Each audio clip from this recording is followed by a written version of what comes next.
அன்பு நண்பர்களே, அனைவருக்கும் அன்னை சமையல் உமாவின் அன்பான வணக்கங்கள். இன்றைக்கி அன்னை சமையலில் பார்க்க போகிறது சூப்பரான ஒரு combo recipe, veg fried rice. அதுக்கு சூப்பரான side dish gobi manchurian gravy.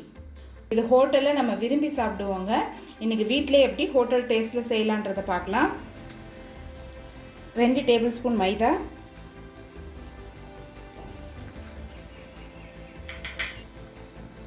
1 table spoon cornflour, 1 teaspoon இஞ்சி பூண்டு விழுது, 1 டீஸ்பூன் மிளகாய்த்தூள், தேவையான அளவு உப்பு. இப்போ எல்லாத்தையும் நல்லா மிக்ஸ் பண்ணிக்கலாங்க.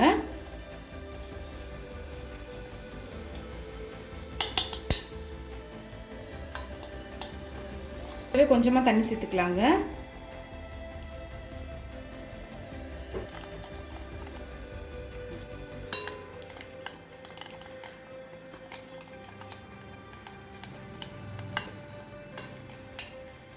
இப்போ எல்லாத்தையும் நல்லா மிக்ஸ் பண்ணியாச்சுங்க. இதில் காலிஃப்ளவரை சேர்த்துக்கலாம்.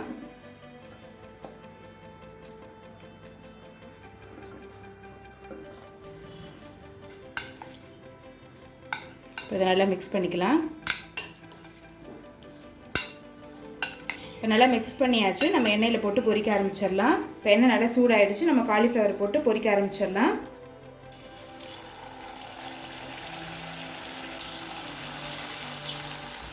இப்போ நல்லா கலர் மாறுற வரைக்கும் வெயிட் பண்ணலாம். இப்போ காலிஃப்ளவர் கலர் பாருங்கள், நல்லா மாறிடுச்சு. இப்போ இதை எடுத்து தனியாக வச்சிடலாம். இப்போ அதே மாதிரி எல்லா காலிஃப்ளவரும் போட்டுக்கலாங்க.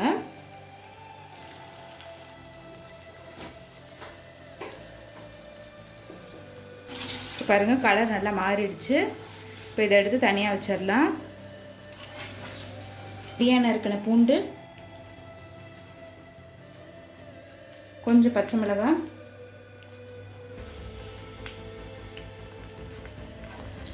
அடுத்தது கொஞ்சம் ஸ்ப்ரிங் ஆனியன் சேர்த்துக்கலாம்.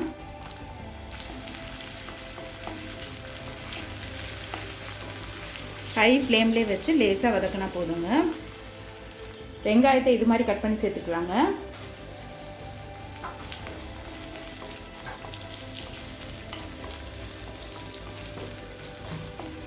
அடுத்து கேப்சிகமே இது மாதிரி கட் பண்ணி சேர்த்துக்கலாம்.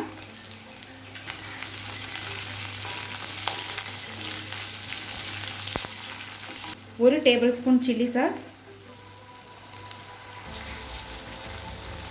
1 table spoon soya sauce, 2 table spoon tomato sauce,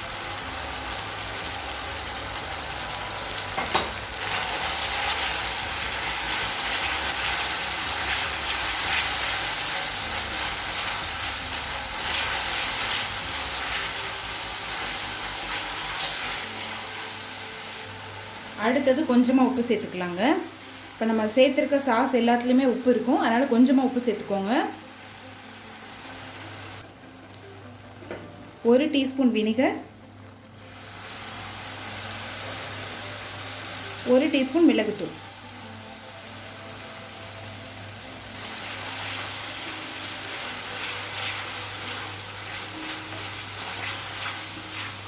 கொஞ்சம் ஸ்ப்ரிங் ஆனியன் சேர்த்துக்கலாம்.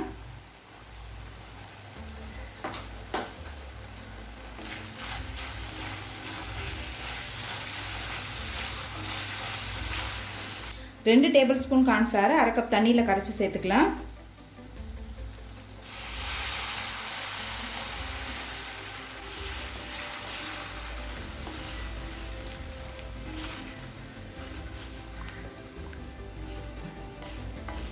சரியாயிடும். இப்போ பாருங்கள் நல்லா திக்காயிடுச்சு. அடுத்தது நம்ம ஃப்ரை பண்ணி வச்சுருக்க காலிஃப்ளவரை இதில் சேர்த்துக்கலாம்.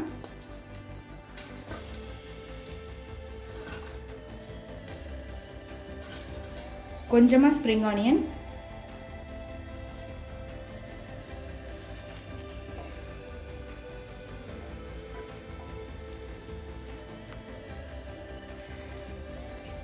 இப்போ தண்ணியாக இருக்க மாதிரி தான் தெரியும், கொஞ்சம் நேரம் கழித்து திக்காயிடுங்க. இப்போ காலிஃப்ளவர் மஞ்சூரியன் ரெடி ஆகிடுச்சு. சர்வ் பண்ணிடலாம். இப்போ அடுத்தது ஃப்ரைட் ரைஸ் எப்படி செய்கிறதுன்னு பார்க்கலாங்க. கடாயில் தேவையான அளவு எண்ணெய், பொடியாக நறுக்கின இஞ்சி, பொடியாக நறுக்கின பூண்டு,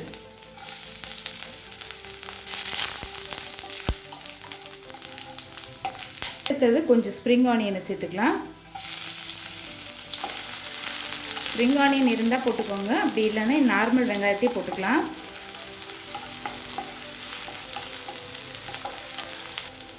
அடுத்தது பொடியாக நறுக்கின கேரட், பொடியாக நறுக்கின பீன்ஸ், முட்டைகோஸ், கொஞ்சம் கேப்சிகம் எல்லாத்தையும் சேர்த்துட்டு நல்லா வதக்கிக்கலாங்க. ஏதாவது 1-2 காய் இல்லைன்னா கூட பரவாயில்ல.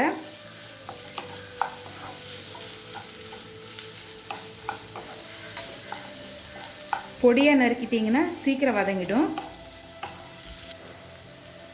கொஞ்சம் உப்பு, சில்லி சாஸ் சோயா சாஸ்லேயே உப்பு இருக்குங்க, அதனால் கொஞ்சம் உப்பு சேர்த்தா போதும். கொஞ்சம் ஸ்ப்ரிங் ஆனியன் சேர்த்துக்கலாம்.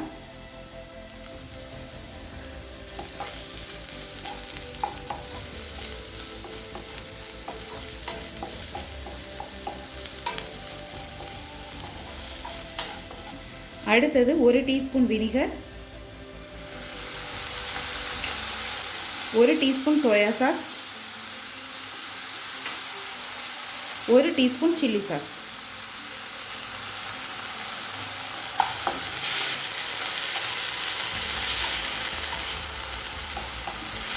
லேசாக வதக்கினா போதுங்க.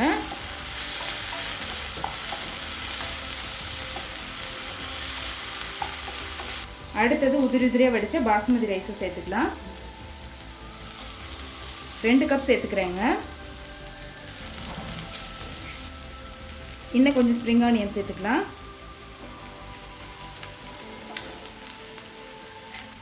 அடுத்தது 1 டீஸ்பூன் மிளகுத்தூள் சேர்த்துக்கலாங்க. இது எல்லாத்தையும் நல்லா மிக்ஸ் பண்ணிக்கலாம்.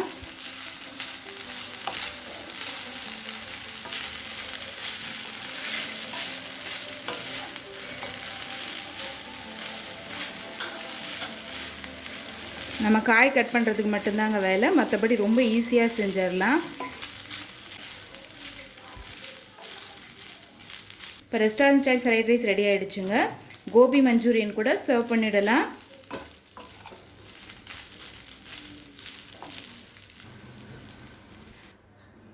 இப்போ சுவையான ஃப்ரைட் ரைஸ் ரெடி ஆகிடுச்சுங்க. அதுக்கு சூப்பரான சைட் டிஷ் கோபி மஞ்சூரியன் கிரேவியும் ரெடி ஆகிடுச்சு. ரெசிபியை ட்ரை பண்ணி பாருங்கள், கண்டிப்பாக உங்களுக்கே பிடிக்கும். ரெசிபி பிடிச்சிருந்ததுன்னா வீடியோவை லைக் பண்ணுங்கள், கமெண்ட் பண்ணுங்கள், ஷேர் பண்ணுங்கள். இது வரைக்கும் அன்னை சமையல் சேனலை சப்ஸ்கிரைப் பண்ணுறேன்னா சப்ஸ்கிரைப் பண்ணுங்கள். தேங்க்யூ.